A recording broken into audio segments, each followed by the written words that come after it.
rumangsa bombong atiku di. Merga wis tanjo Taliwondo, wis prigel wis rasis, ora ana sing tumangsa siji wae. Nanging Kakang Bubrah, Nggih, sadurunge aku duweni tandha pitakon. ing atimu duweni rasa pitakon. Saben dina kok kongkon gladi. Bocah-bocah wis padha trenggilas trampil. Iya, Yen wis katon kaya ngono, sing kok pengin iki apa lho Kang? kowe pengen takon, Heeh. kowe pengen ngerti. Iya. Apa sebabe saben dina kowe mung takon gladen. Merga pendak saben dina kon olah bilaning raga. Aku pengen takon kelawan kuwi. Heeh. Udakara pirang dina lawase siji wae menungsa ora ana sing lewat ereng-erenge alas sebubuk kene. Nek biasane rong dina pisan, nek rame iki sedina Ya. mesti ana wong liwat. Iki wis pirang dina ora ana lewat kene sing tak takokke. Wis ana 10 dina ngancik 20 dina. Andon panganmu kae sing mandung apa entek? Nek dinggo mangan seminggu gak cukup, paling sing dinggo mangan ya mung sedina. Kuwi jeh kurang, Kang. Nah, saiki kok pitung, kok pikir. Apa mula bukane saben dina kowe takon gladen terus? Lah mula Yen kowe mapan ana ing alas sebubuk kene, ora ana manungsa sing lewat, mesti wae kowe ora ndek pangan. Mbok menawa sedelok neh kowe modiar kaliren ning kene. Lah kok upama ora entuk pangan, mesti wae mati. Lah, Luwe becik golek bondo sing akeh. bener. Saya nek syukur kuat munggah ning kutha raja golek pangan. Oh, bondo donya sing akeh. Nah, karep kurak ngono to, Dik. Nganti kowe takon gladhe ngene aku ndek panjongko. Aku duweni kekarepan. Karepe Yen apa? darah raya ana ing Kadipaten Galek. Lamun to kowe darah raya bandane wong cilik kae. Kae kena nggo mangan ngur sedina paling banter 2 dina. Iya. Nanging beda yen to kowe tajak jarah raya ana ing kutha sing Galek. Bobol kasaran negara ning Kadipaten Galek. Kae rekoso sepisan. Nanging kanggo menak selawase uripmu ana ing sebubuk kene. Nanging Galek kuwi kutha gedhe lho, Kang. Yo, Kok umpama awake dhewe begal ngerampok munggane Galek. Apa ora ya padha ae nyorokne nyawa? bener. Pawadanmu gumathok. Nanging kabeh jumangkah kudu dipetung kanthi jelimet. Aja ambyak awur-awur. Lamun to ora nganggo petung sing jangkep padha wae kowe nguyai segara sulung mlebu ning geni. Tegese nganggo petung, Kang. Ruangmu kira-kira sing alas sebubuk kene wong pira? Kurang luwih 100 wong. 100 wong iki mengko diperang dadi loro. Sing 50 ke dandanana kawula Galek. Lumrahe kawula cilik. Sing sak perangan dandanana prajurit. Nah, iki pamre. Sing dandan kawula Galek kae. Gawe geger, gawe pangobaran. Sak njobane rangkah Kadipaten Galek. Pamri. Lamun tok iki mengko keprungu kelawan Dedongalin. Sak ora-orane prajurit lan punggawa praja ning Galek kae mesti sabiyantu kelawan kawula sing lagi wae nandhang rekoso. Tuladane omahe diobong. Kuwi sing separo. Ah. Banjur sing separo. Sing 50 dandan prajurit nganakke kalodhangan kudu angon wektu. Sawale punggawa praja lan prajurit Galek kae mentu saka ranggah Kadipaten Trenggalek mlebu jujuken endi mapane kasaran negara gawanen kabeh papanke ana ing alas sebubuk. Dadi separo kanca rewange dhewe, separo dadi prajurit. Yo. Kanggo nglabui prajurit ing Galek. Ora kleru. Bagus. Apa sekirane ruangmu kabeh sing duwe arit, celurit, bendo, kesesuk diungkap. Tabuh sama esuk budal bareng-bareng. Wis cemepak, Kang.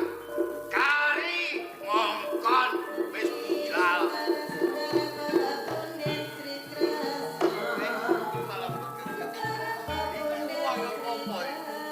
Sik, aja percaya dhisik.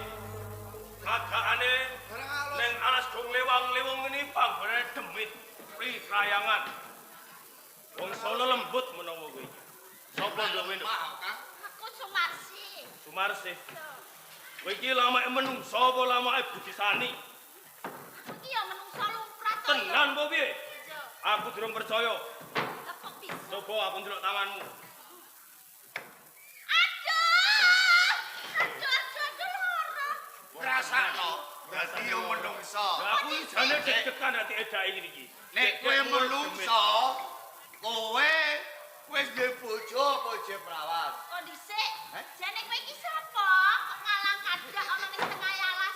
Kowe durung ngerti sak kenale aku karo kakangku. Ya durung ngerti to ya. Ditepungke ning tengah alas sebubuk sing manggon ora ana liya aku singa lorek Singa loro. iki kakangku. Sing dadi tuwa-tuwanggane brandal kang mapan ana ing alas bubuk iki. Kobra kang dadi aranku.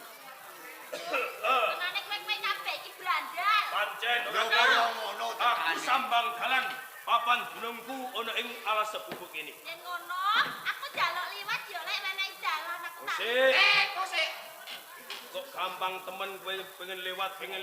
Yen to kowe pengen lewat kene, kudu menehi upeti utawa bondo donya. Bondo donya. Wong aku ora nggawa bondo donya. Wong tenane amati aku tumekane tengah alas iki aku arep ning sendang mbahi sandanganku kok. Kowe iki duwe bondo sing sekirane dipangan selawase urip ora entek. Napa dumo-dumo? kowe nek ora duwe bondo, Apa? kowe mbok ulungke ya ora apa-apa. Aku duwe bondo. Iya. Sing dipangan setahun ora ngentekno. Selawase urip ora trimo setahun. Apa kuwi? Lah iku kok gembol iku. Aku ora gembol apa-apa. Hot, Lek. buka keot. Weh, cek. Aku ora gembol apa-apa. Kamu ora nggawa apa-apa kok. Nek dekne metu kok alas kok dhewean. Iki umume perawan, Kang. Tak deloke. Yo, Kok ndelok meneh apa? Woi, tenan, Kang. ye, Rapet, si perawat. rapet. Arsih. Pancen bener aku Nah, sepak. jantung kowe ora duwe bondo donya nanging sauger aku apa wenehi kawanitanmu tak anggap wis imbang. Yen to kowe pengen ngumbahi ning sendang lawan wong tuamu utawa ruangmu, mengko tak wene liwat. Lah kok penak temen tembung. Yo gari kowe gelem apa ora? Ora sudi. Timbang kowe mati, alok-alok ae yo, Dik. Ini Ayune tumpuk bondo. kok malah ngono to ya? Aja kita. Dasar ayu. Dasar ayu lenggong-lenggong.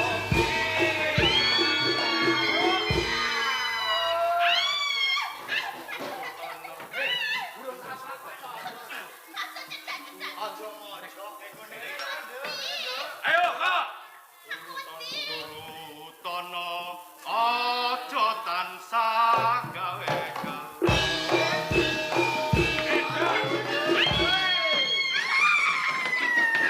Aja cecak-cecak. Kok ora tak Ora orene, Dik. Apa? Aku pijet. Iya, belum ora. Mongko aku selawase urip iki urip tau mijeti wong lanang. Carane mijeti wong lanang piye? Jadi ngene kon dhuwur sing mandek nek tengah. Iya, mandek nek tengah. Mencolot ta? Nek tengah sing suwe, para sing sulet-sulet. Lah terus. Ayo, bacot. Terus yo niku. Ngono rene. Ngene, contone kene. Nggih. Mijeti kok dhuwur. Ah, penak rodok Kok kasih. tengah. Waduh. Lah piye? Wah, apik deh. Langsung. Cekak orene, Dik. Kowe tak keloni. Ora sudi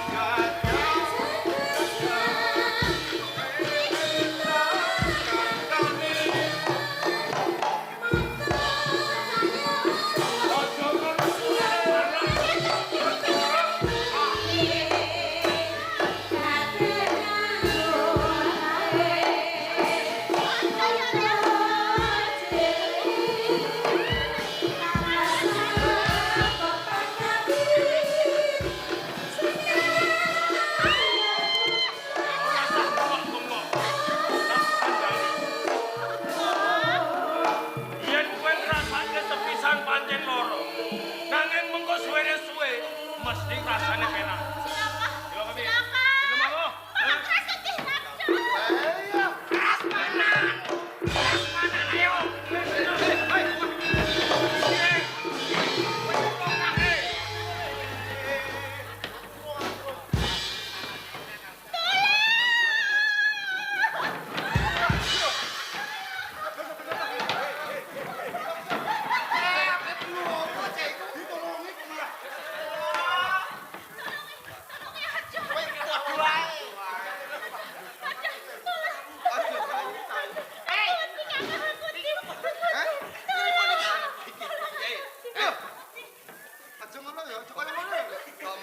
Kok malah gunake kesempatan jalan kesempitan. Bu anggap iki bancaan apa? Jenengan kersa mboten? Ora apalagi aku gelem nek mendem tok. Mboten sengaja. Iki mau ditane piye, Nduk? Nggih, tenane niku kula badhe teng sendang umbahi sandangane kula. Malah teng dalan menika kula Cahayu.